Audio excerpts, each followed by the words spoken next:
Good afternoon, everyone. This is Superintendent Rob Miller again with our another Facebook Live update. We do have quite a bit of information to share with you today, but at the same time, I want to recognize that we're all a little overwhelmed with information right now, so we really wanted to share the information that you need right now in order to be able to navigate the next few days and weeks until we get even more information next week to update you on that. Our intent is not to overwhelm anyone. It's hopefully to answer some questions, help calm people's anxieties a little bit, and help us work together to meet the needs of our students.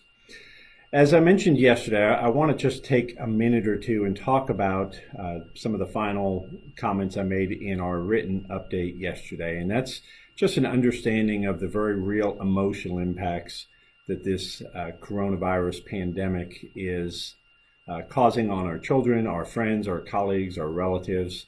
And I think it's important for us to at least acknowledge that that's taking place as we work through this. You know, my wife and I, we have 5 kids between us, and each of those 5 kids, they're all adults, but they all have a chance of being impacted by this. We have one son who's a musician in Nashville, and 10 days ago he was doing well and performing almost on a nightly basis, and then 9 days ago he finds himself without a job. We've got a daughter who lives here in Bixby who works at one of the local hospitals in the pediatric department, and she's got a 2.5-year-old son and a 5-month-old daughter. And so we obviously are concerned about her and her safety and making sure that she keeps herself safe during this important time.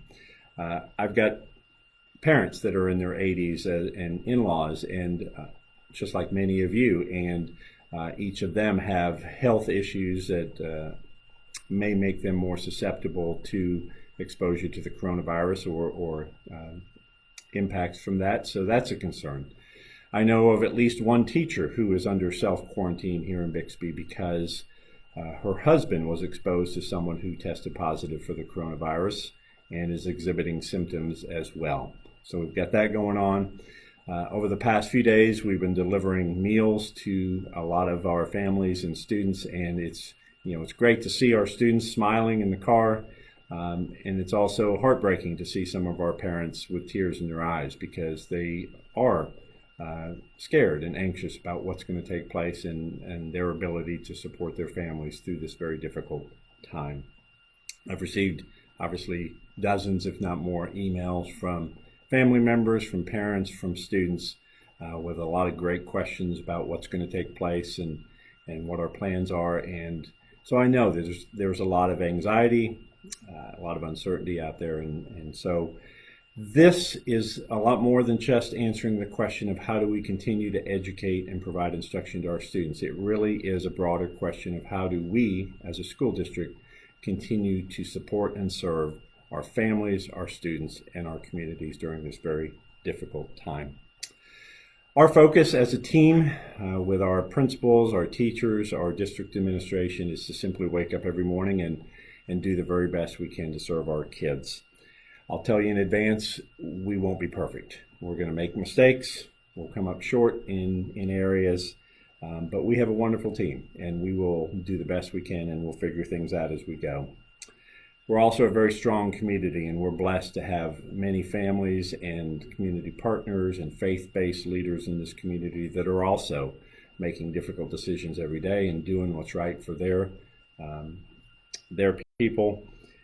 And it's one of those times in our lives that we all just have to muster the very best of ourselves and be just a little bit more patient, a little bit more understanding, a little bit more forgiving, a little bit more tolerant, and a little bit more present for the people around us to make sure that not only are we taking care of our own health and welfare, but we're looking out for those around us. So I want to just echo something I said yesterday, is if there are families in our community, whether they have students in Bixby or not, I really don't care too much about that. But if you or somebody that you know needs help, whether that's food, medicine, clothing, counseling, whatever that may be, please don't hesitate to reach out to somebody here at the district if you don't know who else to reach. We've got a lot of contacts, and even if we can't provide the support that you need, we will find somebody that can. This is a time for us to wrap our arms around each other and kind of work through this difficult time.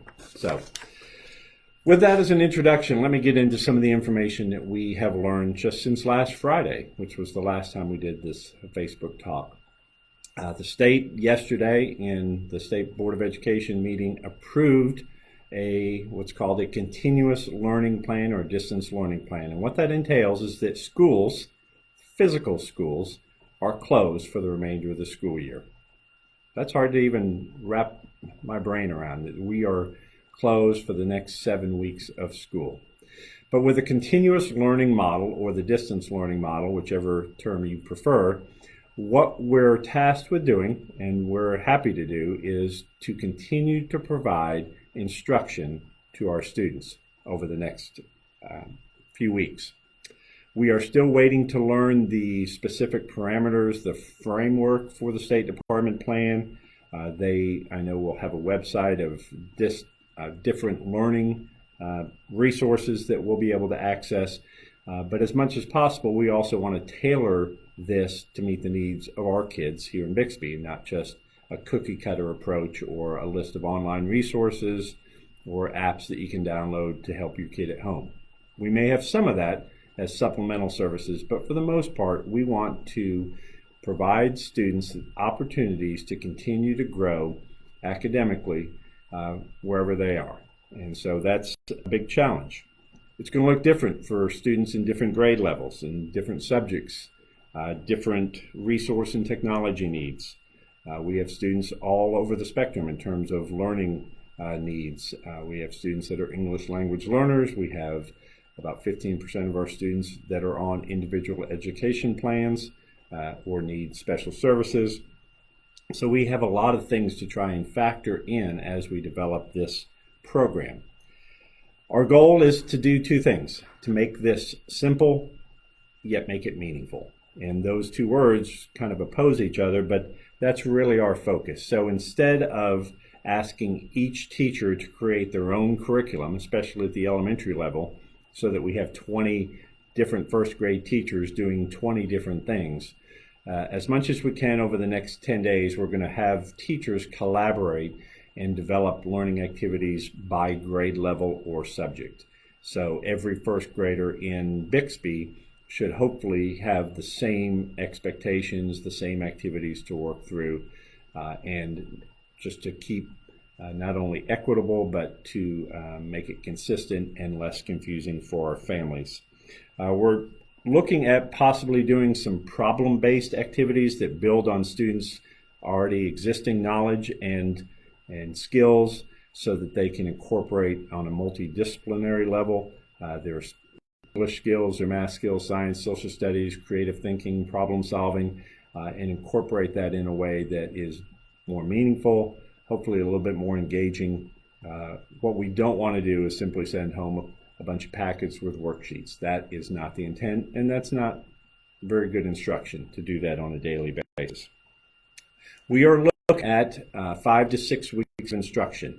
This program will not begin until April 6th. We are still operating under the same cessation of operations that the State Department issued the first time, which means our teachers will not be sending assignments home, will not be asking students to do any work prior to April 6th.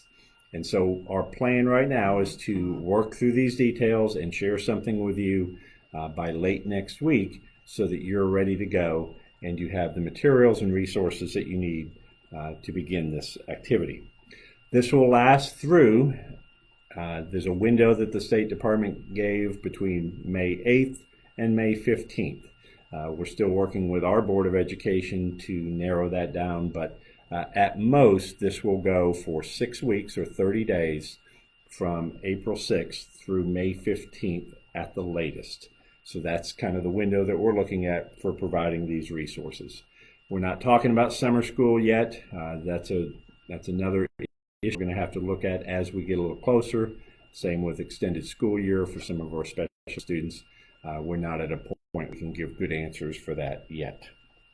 What we also want to do, in addition to not just creating busy work for students, We don't want to post an undue burden on caregivers or parents who are at home. So as much as possible, we're going to try and, again, build on students' previous learning and expand and supplement that.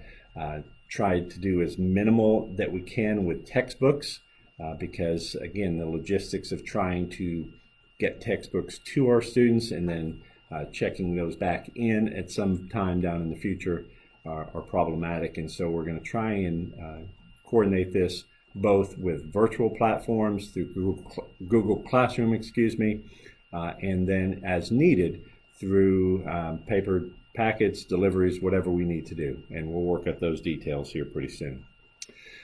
I know the question of grades will come up. It's how are we going to grade all of this work that we send home or share?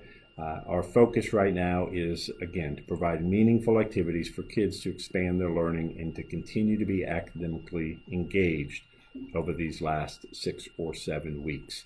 The grades are going to take care of themselves. We will have students turn things in, and we will give feedback on those items. But again, we don't want to penalize any student for lack of technology or lack of direct instruction. So we're going to administer, obviously, a lot of grace and understanding as we work through this. Grades become more important at the high school level. So we've got sophomores and juniors for whom grades are very important towards future valedictorian status, college transcripts, those sorts of things.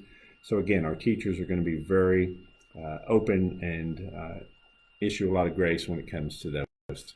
We do want to give students the opportunity to improve their grades, though. So there is incentive for our students to be engaged in the activities that we send home, especially at the secondary level, and stay current, not only for their grades this year, so that they have the foundation to be successful moving into next year, especially in some of those courses that build on themselves, like math and science and English.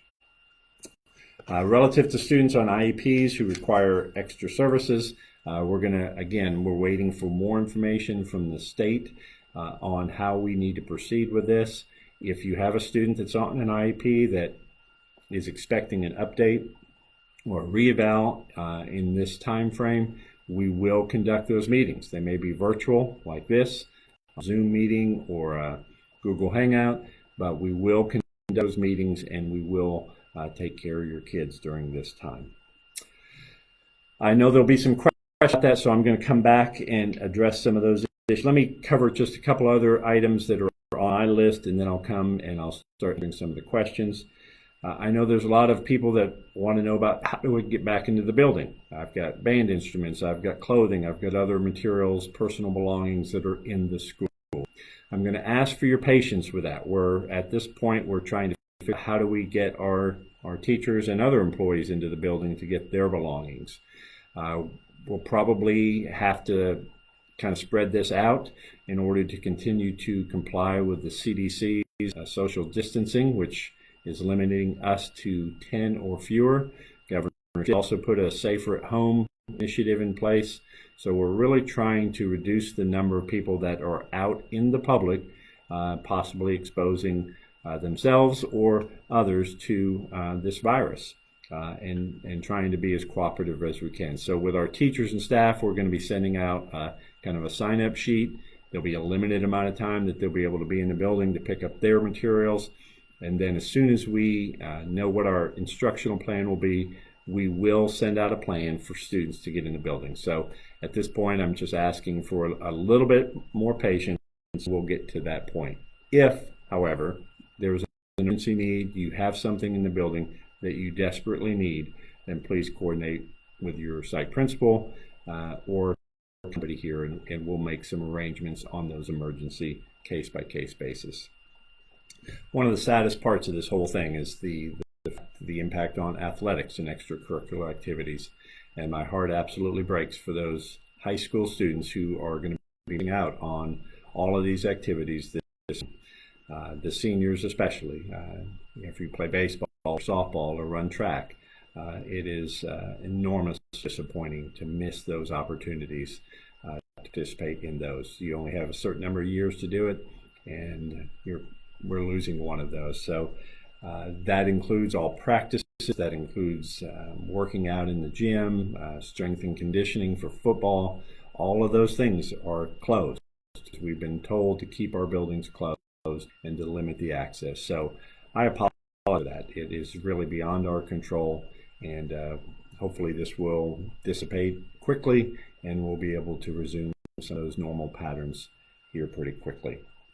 Relative to enrollment, I know last time I mentioned our pre-K enrollment. We are still moving forward with that, but again, because those are time-stamped applications, we want to make sure everyone has a fair chance at getting their application in at the same time, including those people who may not have access to a computer.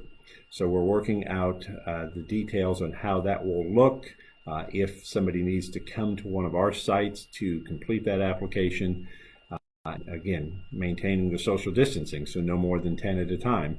So we may need to spread that out over multiple locations in order to accomplish that. We will have more information on it by the end of next week. I know graduation is a huge issue, and I've been emailed directly by quite a few of our high school seniors and parents, and I posted something on Facebook the other day. And I mean that. This is a high priority for us, and we are going to work with the high school staff and do everything possible to make a meaningful graduation take place for our seniors. This is a fantastic senior class, and they have accomplished amazing things in their years in Bixby, and we want to make sure that they leave with the recognition and the proper send-off that they deserve. And so we're going to have to kind of play it by ear, but the ideas of virtual graduations, those are contingency plans if we're still restricted, but we're hoping to do something, even if it means delaying later May or June in order to accomplish that. So again, we just ask for your understanding. Try and make it work the best. So at this point, I'm going to kind of go back and forth and look at some of the questions that are here. Again, if you've got additional questions, post those in the comment box. We'll get to as many of those as we can today. And then if we don't get to all of them, please check our website for the frequently asked questions, and hopefully we'll address those. I had a question on the West School project. At this point, everything is on schedule, and we're still looking at opening in August of next year, unless the rules change for some of our contractors and subcontractors. But right now, the companies are still out there. We're making progress, and things are still on target. In fact, we're still a couple weeks ahead of schedule. So I'm glad to have that little bit of buffer there just in case something happens. But we are planning for West Campus to open in August. If kids are to do school online, what happens to kids on an IEP? Touched on that a little bit. In some cases, we will need to arrange to have technology delivered to some of those families. It could be a Chromebook or some other device in order to allow those students to do the work they need to.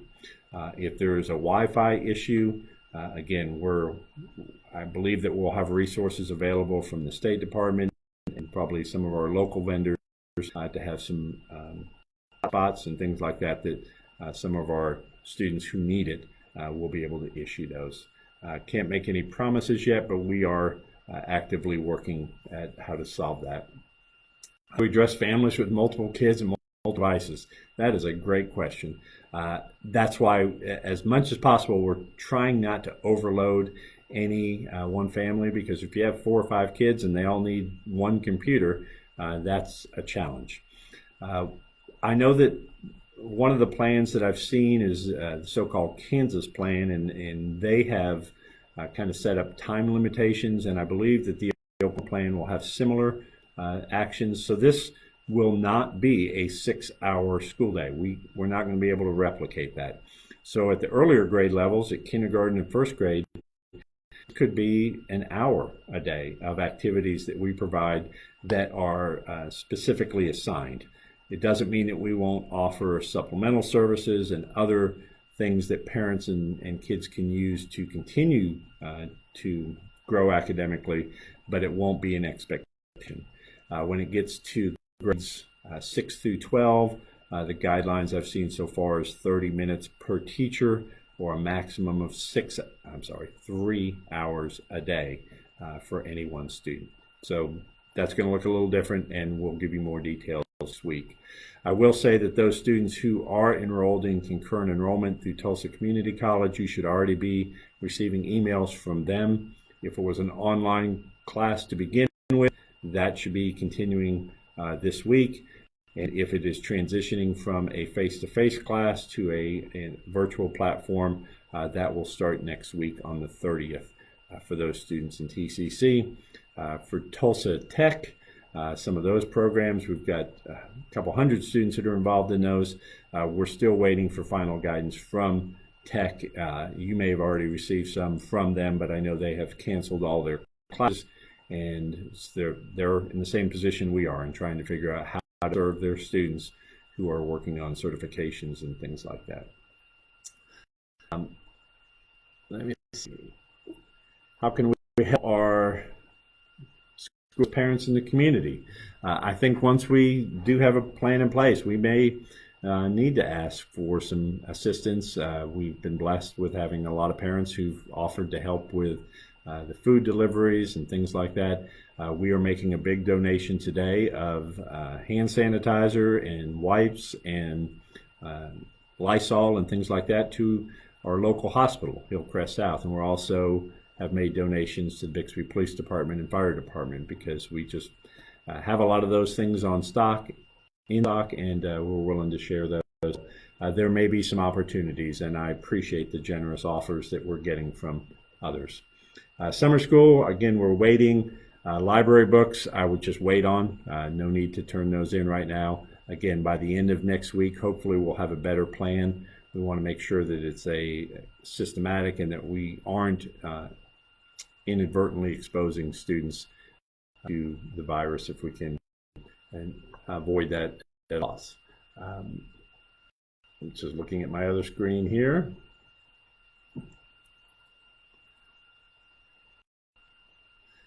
What about parents that are still working? I'm a single mom, I work from home, but I'm on the phone. How do I help my 8-year-old with all of this? Great question. And we're very cognizant of that.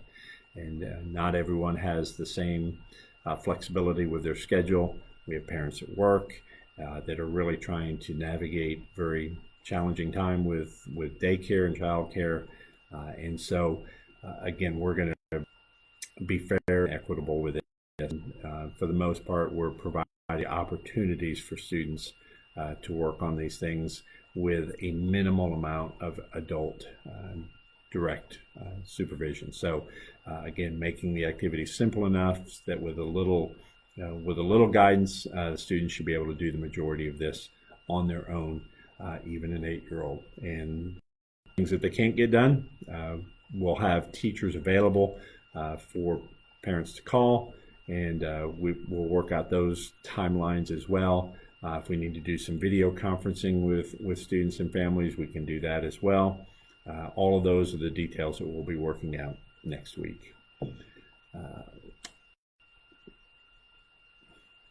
Okay, we've got questions about people being out before spring break that have assignments that need to be turned in. At this point, we'll kind of look at those on a case-by-case basis. So I assume that our principals will talk with teachers about either excusing that, or if the student feels like it's important for their grade to get those in, taking those up and grading those and incorporating those into their grades. So I wouldn't worry too much about that. We'll hopefully, once we get back into this model, starting on April 6th, you should communicate directly with your teachers and find out how to best approach that. Talked about graduation a little bit. Pre-K enrollment we've talked about. Okay, a lot of questions from families that are struggling with how to handle this with kids at home, limited technology at home, both parents working. Again, that's one of the challenges that we're just going to have to work through. But just hear it from me that we're going to provide as much understanding and flexibility with you as possible. We don't want to overburden anybody. We just want to provide what we can to students and families to work through these last 6 or 7 weeks, but not overdo it. So I wouldn't worry too much. Do what you can and do the best. ACT tests, we don't know anything about those right now. Obviously, those aren't going to take place this year. I would suspect that any ACTs for juniors are going to be rescheduled to next year, hopefully in the fall, so that students have those scores and be able to put them on their college applications. And also for, I know, concurrent enrollment, you need those too, but we haven't heard anything yet. So that's a good question. We'll try and do a little bit more investigating on that. Will Central Elementary and Central Intermediate still get the upgrades? Absolutely. Sadly, we'll probably be able to get started on those a little sooner because the building is empty. So things like painting, replacing furniture, those kind of things, we're going to probably get started on here pretty quickly and start working on that. Okay. Could distance learning be done anytime during the day? Absolutely. I think that's one of the flexible pieces about this. At our earlier grade level, I think we'll be using Google Classroom as our primary platform for delivering instruction virtually through that. And again, we'll have to work out a system where we can communicate with our students and families to know which ones need additional support from that. Relative to breakfast and lunch, we are committed to providing that service to all our children through at least next April 3rd. We're still waiting for official word on a waiver, and it gets complicated, but it's based on the percentage of free and reduced students that we have in our district, and we're a relatively demographics are favorable here, so our percentage is too low in order to qualify for what's called the seamless summer meal program, but the federal government is hopefully going to give us a waiver to allow us to do that. Football signups I know has come up before. I will get some more information from Coach Montgomery on that and be able to share that on our website here soon. Our final grade is going to be what they are today. I don't have a definite answer for that, but I would say that if you're strong, again, we're not going to penalize students either for lack of access or lack of direct instruction on things. The very few, if any, assessments, excuse me, things like chat test and things like that. There may be some of that at the second level, but for the most part, I think we're just going to ask to do their very best and not really focus on the grades relative to that. Support staff being paid. Again, I'll repeat this. Our support staff will be paid. There will be no loss of pay or benefits for any of our staff during this. The only thing I can say right now is the mechanism by which we do that. There is legislation that is being proposed at the Oklahoma Capitol to extend that. It already exists for certified staff and administrators and state workers, but it doesn't apply for support staff. But I'm confident that they'll, once they come back into session, we'll take care of that and take care of, we'll get 33,000, I believe, support staff in Oklahoma. It's a large group, and I'm confident that that will be taken care of. Do we need multiple kids that have Chromebook to turn one in? At this point, I don't think so. Again, very generous. I love the questions that are about trying to help. At this point, I think if we need Chromebooks, we've got enough Chromebook carts that we can pull off of and read to the kids who need them. And thank you for asking that. And I'm looking to see any more. Here is the expectation that if you don't have a Chromebook or you don't have technology, that you go out and buy one. Absolutely not. If we need a particular student, especially somebody on an IEP who needs technology, we will develop a plan for getting that technology in the student's hands. So please don't rush out to Best Buy and purchase any technology. That is not necessary. We'll come up with another plan. Some of these are being tweaked. Some doing on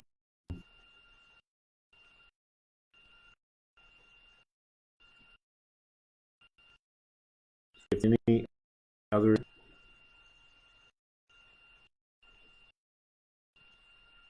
somebody annual teachers update grades. Some grades, and I don't know which grade level or subject this is, but haven't been updated in February. I will certainly encourage our teachers to make sure any grades that we're going to finalize here include all of the work that students have turned in at the point. When whole week we'll have about, we open the doors though and let 1,000 students come up at the same. That would be need to make sure good. Basketball tryouts. I will get with our athletic director Jay Biddle in the next few days, and we will get something out. So please check the athletic site, and we'll put what we can. But obviously, we can't have practices. We can't have tryouts. These are things that may get rescheduled to June in order to make that happen. And again, it's just where we are, and I apologize for that.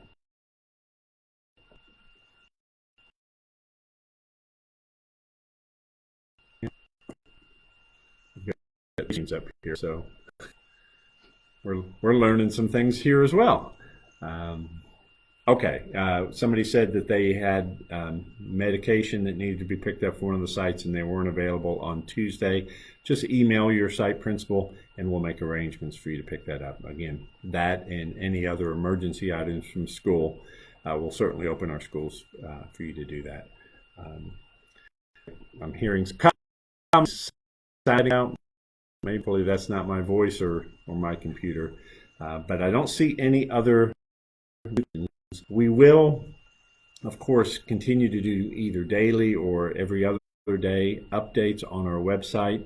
Our plan right now, we had about a 2.5-hour meeting with our principals on Google Hangout today, a virtual meeting, to kind of set some of the framework for this. Tomorrow we're supposed to receive the final parameters from the State Department, the things and expectations that they'll have for us. And then on Monday, we're going to come back together with different groups of principals to begin planning what this instructional model will look like. And that'll happen on Monday. So I'm guessing that by Monday afternoon and Tuesday, we'll start having a little bit more information about what this looks like. Again, this doesn't start till April 6th, so I just encourage our teachers, our families to just be patient, and we'll put this together, and it will be the quality that we possibly can, because kids absolutely deserve that. Again, I guess I'll just close again. We do care deeply about each of our families, and it is so great to see the outpouring of support that we've gotten from many of our families. But I also know that this is a difficult time for many of you. We've got families that are currently unemployed that were doing fine just a few weeks ago. And we've got people that are really dealing with some difficult issues. And please don't just struggle in though, because there are people who are willing to step out to do whatever we need to do. Somebody needs to run to the grocery store to get you some food because you're worried about your own health or the health of your. Just let us know, because we've got a lot of people here, not only in the schools, but people we can reach out to who are more than willing to help out a community member in need. So with that, I'm going to close for now. Again, if you have additional questions, you can email me at rmiller@bixby.ps. Or you can continue to add your comments to the feed. We'll also be posting a recording of this, and so people can look back through those comments and see the ones that were answered during this call. But let's just keep communicating, and you let us know what you need, and we'll share as much information as we can as we get it. Thank you very much, and hope you have a great day. Goodbye.